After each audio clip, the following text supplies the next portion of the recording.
Okay, guys, your EMT skills examination will be December 8th, starting at 5 o'clock for 1,900 hours. When you get here that night, you need to be in your uniform. All of our people will be in their uniform. Your skills evaluators will actually be the paramedic students who are licensed as EMTs for 2 years or longer.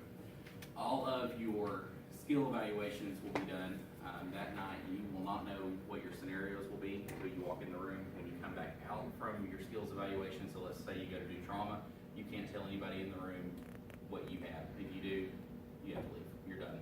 That's the end of your EMS career. Okay, that's a state mandated rule.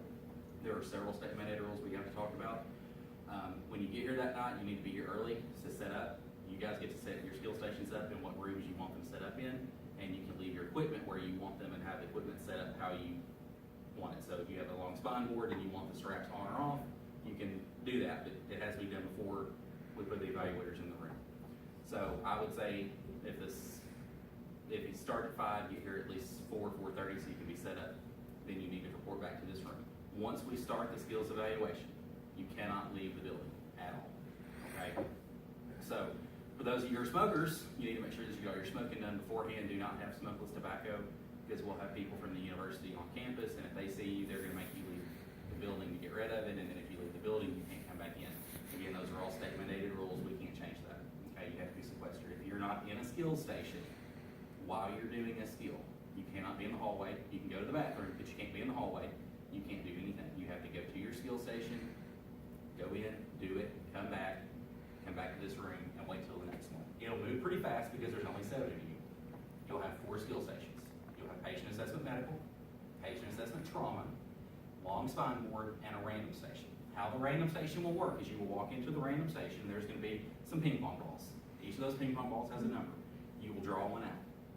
If you get a 1 may be CPR and AED management.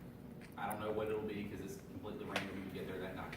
You'll draw the number on the ping pong ball, you'll hand it to the evaluator. That'll be your station. You will not know. You won't all have the same one, okay? So that's why we have to have you know each and every one of those stations, because you don't know what you're gonna draw. So if you are not successful with one of your skill stations, you can fail 2 and have a retry that night. If you fail more than 2, then you have to go to the state and have the state do your evaluation a little more. We don't want that to happen, okay? Some things you need to keep in mind: your patient assessment stations are 15 minutes long, okay?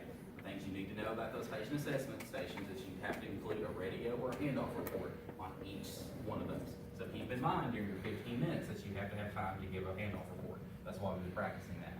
For the rest of your stations, keep in mind that you always want to say BSI, body substance isolation, or scene safe, all right? Before we start, we will read you a very lengthy letter from the state, and it's going to go into great detail about your rights as students, it's basically going to be what I'm telling you now, but how all that's going to go. You need to listen to that carefully, keep that in mind. Before anyone can leave that night, we have to give each and every one of you your results individually and privately.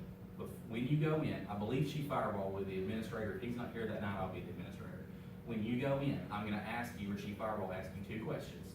The first question is, did you have trouble with equipment? If you did, that is the time to tell us.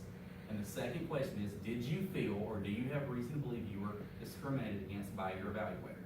If you do, that is the time to say. You will not know whether you passed or failed from any station until that point during the night, at the end of the night when everybody is tested. If you had problems with your equipment or you feel you're discriminated against, you have to say that then. You have to give a statement then. If you get your results and you have a result you don't like, and then you say you felt like you were discriminated against or you had a problem with equipment, your complaint is void, okay?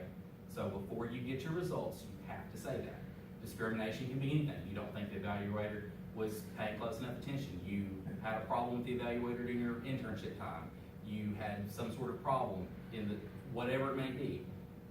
Those are things that you can talk about. Make sure you do that before you get your results. To recap, be here at 4:30 that day. This is December 8th.